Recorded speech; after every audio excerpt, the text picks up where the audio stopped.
Welcome to Roadcast. In this episode, we sit down with Ryan Fink and Ty Frankskiewicz of Diggs.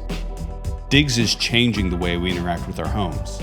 So much of our life is captured digitally, and yet the largest investment most of us will ever make, we hardly know anything about. Diggs is out to change that by creating a digital twin of your home that is usable and shareable. Ryan and Ty have had a friendship since childhood, and these two entrepreneurs talk about their previously successful startups, what it takes to build a strong company culture, and how they roped Mike Rowe into the endeavor. Pull up a chair and listen in to these two talk about how very soon every home will be understood. Cheers, and we'll see you down the road. All right, Ty and Ryan, thanks for being on Roadcast. Yeah, thanks for having us. Thanks for having It's us. great. We shortest commute for us yet. We are 5 blocks that way, so not much of a road trip for us. Yeah, But nice to be close, basically neighbors. absolutely. Yeah. You brought the trailer with you. Yeah. Yeah, we did, yes. We didn't stay in it. I stayed at my house last night, but we didn't stay in it last night. So, yeah, so we're here. Thanks for making the time. Part of our endeavor with Roadcast initially was highlighting like amazing things that are happening in Vancouver, Washington, because we're from Vancouver, and a lot of people don't know Vancouver, Washington. They're more familiar with Portland. So it's really exciting to like be with a startup, experiencing success that's like right here in Vancouver, Washington. So stoked to get into it. I kind of wanted to start at an interesting, what I think is interesting, and we'll get to Diggs and what is Diggs and like lay that out. But if I'm right, this is your 3rd startup together, working together, Yeah. and you've known each other since the 5th grade. Correct. Yep. I want to know about that. Like, what is this secret sauce that you guys keep coming back for more of? Like, hey, there's something here that like you guys enjoy working together. And then I have a follow-up question after that. Yeah, I mean, it hasn't been necessarily easy. No. Because no matter who you work with, you have to figure out your working styles and Yeah. whatnot. Sometimes, the age-old saying, don't work with friends or family, Yeah. can be true. Yeah. In this case, definitely not. Ty and I have always had a really close relationship.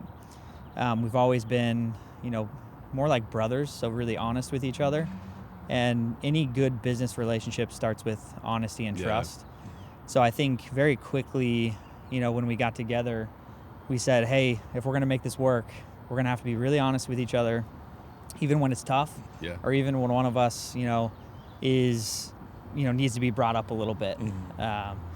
And so I think it's just been a constant communication process for us, and we've just been continually growing. What is the yin and yang, or is there? There is. Yeah, there definitely is. As I mentioned, Ty, super intelligent, attention to detail. How long do we have? No, also Ty's more pragmatic, I Okay. would say. I'm definitely more optimist, although I think recently Yeah, you gotta we've have both, that. we've both kind of come a little bit closer, so he doesn't have to be as pragmatic, and I'm not as optimistic. We're kind of drawing each other a Yeah, little I'm bit sure closer. after your 3rd round of like companies, like some of the optimism and realism, you know where to like kind of place your hope or know when Yeah. something's gonna pop. So Yeah. No, I 100% agree with what you just said. Yeah. And that's, in the very beginning, it was like total, and I wouldn't say total opposites, but from an optimistic side and a pessimistic, if you want to call it that. yeah. But now we're kind of coming closer together, but we can still have like those conversations and keep each other aligned and honest. And I think that's where we do really well at. Yeah. You have these 13 principles that it's like, hey, these things are guiding your company, things you've learned. What are some of the top ones in your mind that you're like, hey, these are kind of the critical ones for us as Diggs? Yeah, I think even to go back just one step, one of the first things Ty and I did, because this leadership principles are so important, Yeah. because that really determines who you are, what you're trying to build, and who you're trying to attract.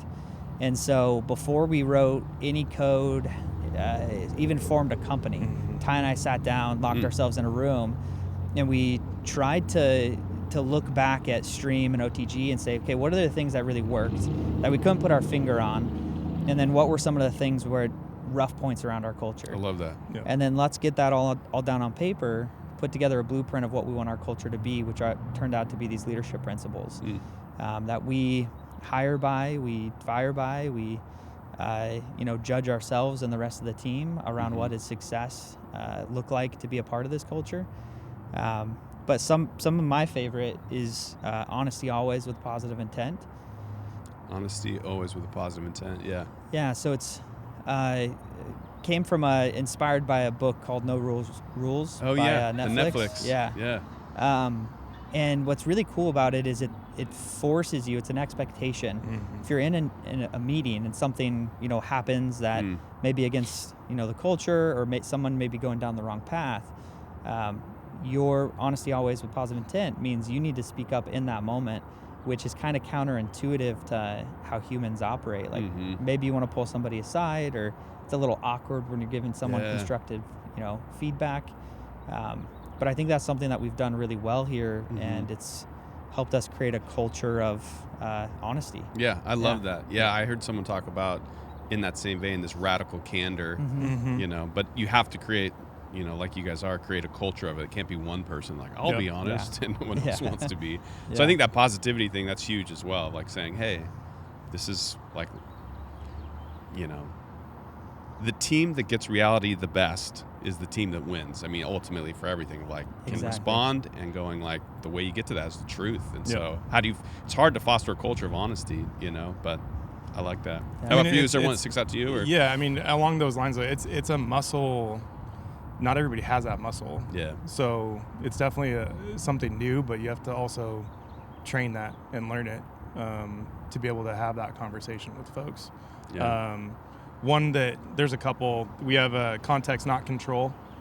Okay. So allowing the team to be autonomous and like get things done, not controlling. So give them the full context of all the information so they can actually make it their own and produce something that's magical. We also have like informed captain as another one. What was that one?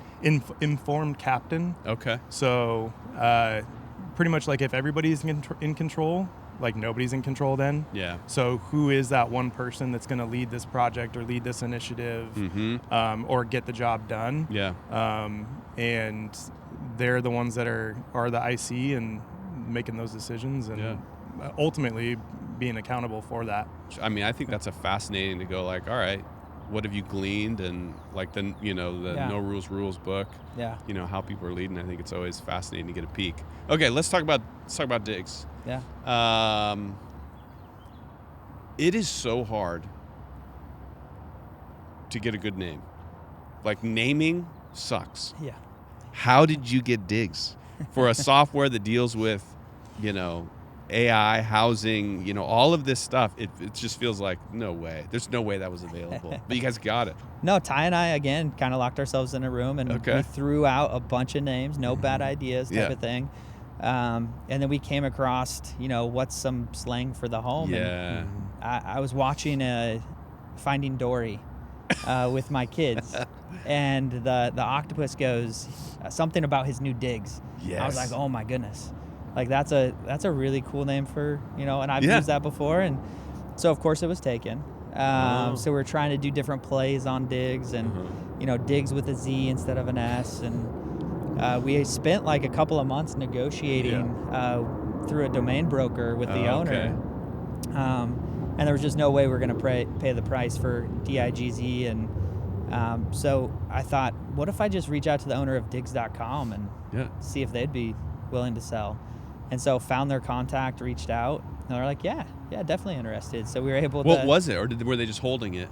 I think it was like a design I think consultancy. so. Yeah. Out of New York. Yes. Yeah, so tracked them down, negotiated, and was able to get it. That's cool. Yeah. That's so hard. And you didn't have to use the Z or the Y or the and we did not want to do that. No, it's like I mean, I was Digsy. okay with it.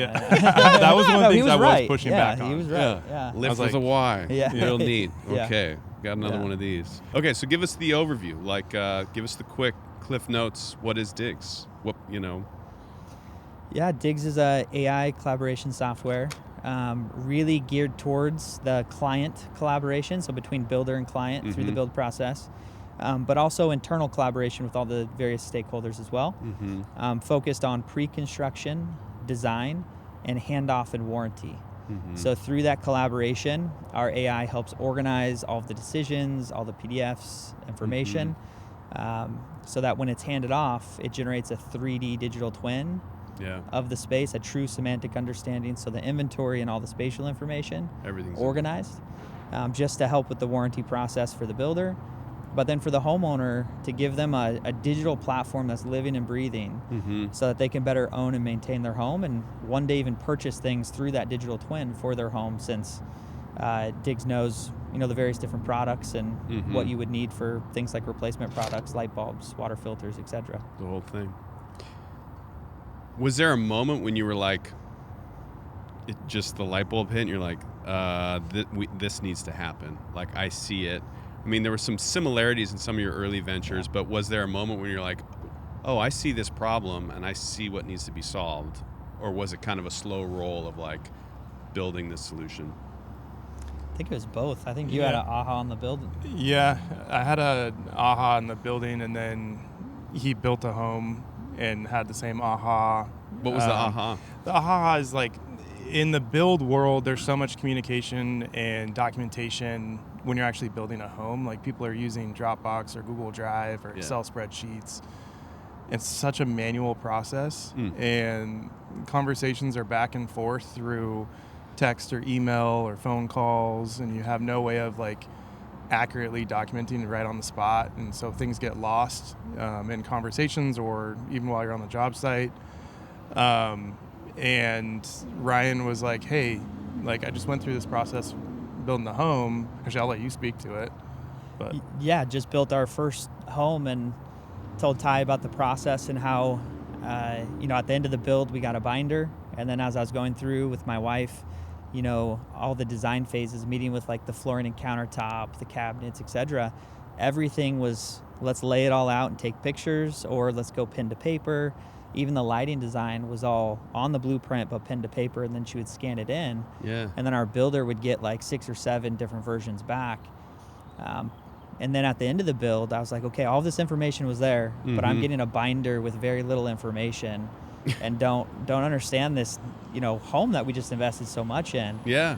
And so the collaboration friction points, and then capturing all of that information that does exist at one point in time, and then kind of being left flat-footed at the end of the home build.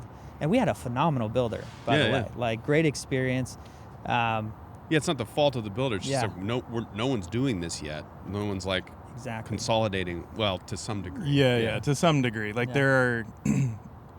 I mean, I love all builders, and you like are a builder, and I like the qualifiers. Builders, we love you all. Yes. But I'm about to drop something now. But I think it does come down to the builder and the experience that they have with their clients. When I was in the space, like, I remember putting these binders together, and they were that thick. Yeah. But the houses that we were doing were so complex and custom that it was part of our nature and our experience that we wanted to provide to our clients, that we wanted to give them that information and everything about their home.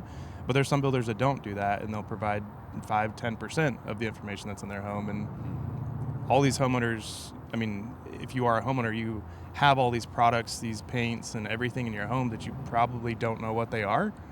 And that's where we really want to like help that and give all that information at the fingertips. Yeah, I can't remember if you said at one point, or I heard it somewhere, of just like, for most everyone, a home is going to be the most expensive purchase of your life. Yeah. And yet you just don't know anything about it. Yeah. And until you own a home, you don't really know that. You're like, oh yeah, I don't know about the foundation, I don't know about the plumbing, I don't know about anything. Yeah. But it's like, you've spent more money on this thing and there's no like manual for it. There's no like, that really crystallized for me, like, oh yeah, there isn't this like, if this is the biggest thing I've ever bought, I should know about it, for a host of issues. Yeah, I think part of it's managing the build process. So a lot of homeowners haven't built a home. So just like maintaining it, not knowing much about it, not knowing much about the process is also difficult. And then as you're going through all of these design consultations and making so many decisions, tracking those decisions becomes really difficult. So having one source of truth where all these decisions are being made, where all the collaboration is happening, allows the homeowner to track the process from end to end, so that they just have more awareness and accountability of what they're deciding. And then all that effort through the build, process and using a digital platform like Diggs now takes, what used to be a physical binder and puts it up into the cloud. Yeah. So you never lose it. And if it's in the cloud, then it becomes searchable for the first time. So now all of your home information's organized and searchable. So I want to replace, a stove or a range, or if I want to remodel, take out this wall, I just immediately just go pop up into the cloud and say, I can find exactly what I need for that specific build. Exactly. And you could bring that contractor into your space to see the information for themselves. And then as you're starting to add more value to your home, whether it's through just doing routine maintenance, which does add value, or it is something like a remodel, all of that is captured in Diggs, so that in the next 6 to 7 years on average you sell your home. Now you have the home facts. You have this complete record of your home, which should theoretically warrant a higher resale value in the future. Okay. You've had 2 successful ventures, kind of get pulled into this third one of I really think something is here. What is that thing that you see that's this big future? Great question. Every home understood. The vision. Say? Every home understood. Yeah. Every home understood. Yeah. Unpack that. I'm just Yeah. I think from a builder side, we're providing a platform and a product that not only is giving an amazing experience for builders' clients, but you're giving them the capability to collaborate and organize all the information about that build. But then with the use of our AI, they can easily ask a simple question of what was the selection of the kitchen sink? And they can just pull that up within seconds and have that all in one place as that source of truth.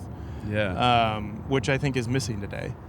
AI is so hot right now, right? Everybody is talking about AI.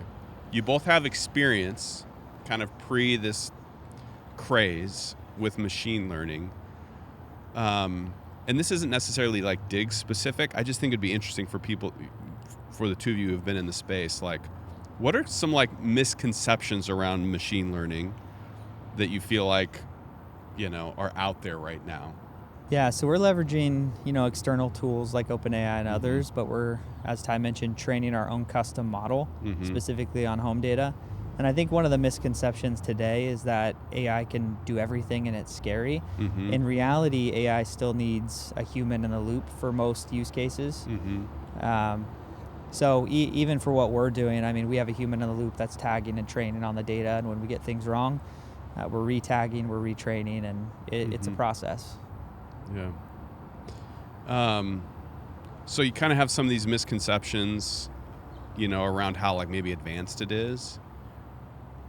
The flip side of that is where do you see it going? Where do you think the capability is? We kind of are at a little bit of a tipping point, it seems where the technology is, exponentially growing. How do you see it unfolding? Where do you see it going in the next, 5 to 10? We're in a renaissance right now. It's moving so fast. 15 years ago when we first got into computer vision, machine learning, things were progressing, slowly but steady.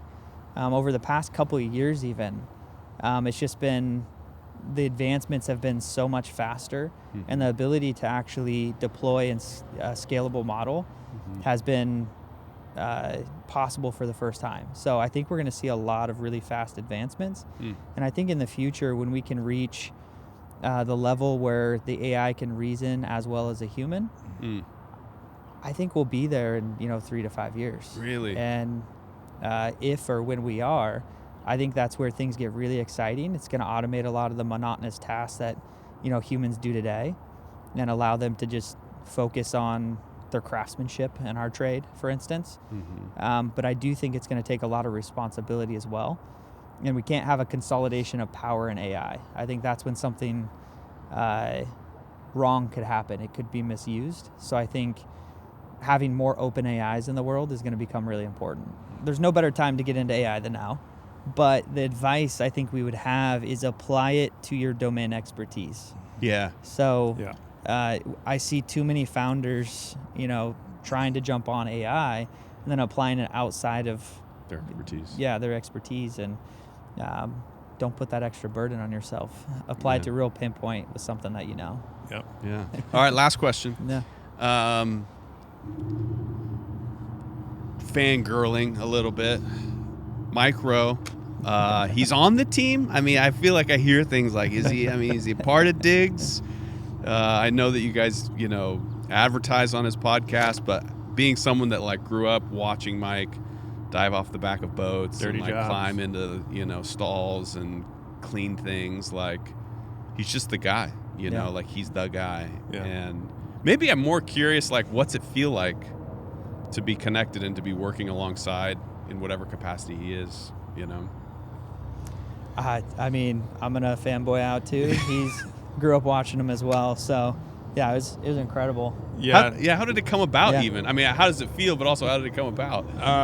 Well, a year ago, we launched Diggs at IBS. Okay. We launched the product.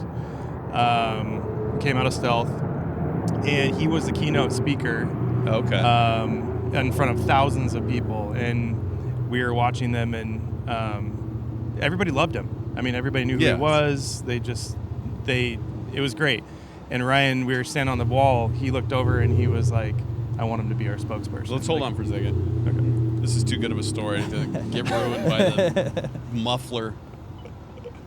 Okay, so Mike Rowe, you're standing in the back. Yeah, we're standing. It was a packed house. We're on the wall, and Ryan leans over and he was like, "I want him to be our spokesperson. We're gonna get him one day." And I just kind of looked at him. And you're at the Builders Show, right? Yeah. With how many other companies? Like thousands of other companies. Hundreds of thousands. Yeah, it's the world's largest build show. It's in Vegas. And you were like, "Oh, he's gonna be our guy." Yeah. Did you really think that, or were you like? I did. They kind of laughed at me. I laughed. Yeah. I like chuckled, and I was like, "Oh yeah, he'd be great." Yeah, but cool, man. Then this is like one of, I don't know how he does it, but Ryan is amazing at doing, like, getting things, like just putting a lot of effort into it. And so for how many months? Really comes down to a similar approach that I took with my wife. I just wear people down. I love that. No, but I mean, in all seriousness, seeing Mike in front of like 10,000 people of, our core ICP, the build professionals, just really resonating with his message, just thought, what a great cultural fit for us to be able to connect up with him one day and work with him. And so we started with the podcast, being sponsors. And then we kind of had this like coming to Jesus moment with his team, and was like, hey, seems like there's something here. Your audience, our message seems to really resonate with them. The thing Mike's doing with Mike Rowe works, trying to get... What is that? So it's a nonprofit that's helping foster more kids getting into the trades. Oh, cool. So really cool program, especially with what's happening in the trades today, and the lack of folks going into the trades and just the need and demand. So, that's something we also think our software can really help with, is amplify the existing force that you have. But so we had that conversation with Mike and his team, and it just seemed like there's a really good fit. So yeah, we ended up bringing him on as a spokesperson, and he's pretty involved with the company, and we had him come out to International Builder Show this year with us. And cool. What you see on TV is what you get with Mike. That's him. That's so cool to know. He's the coolest dude. Yeah. That's super cool. Yeah. There's no like prima donna off stage. It's just he's in very there. humble. Yeah. I will say his voice is more epic in person, like even more epic. That's impressive, because impressive. It's an epic voice. Yeah. Well, that's cool, man. What a cool like little cherry on top of like the current situation where you guys are at. And if Mike ever wants to be on the podcast, just let him know. We'll absolutely. We'll think about it. Yeah. Get back to him. Get back to him. Put in a good word. Yeah. Well, congrats on everything that's been going on. Thank you. Thanks for carving out a little bit of time here to talk to us. Yeah, just appreciate the time carving it out. I know you guys are busy. Thanks for having us. Yeah, thank you. Yeah. It's been great chatting. Same here. All right.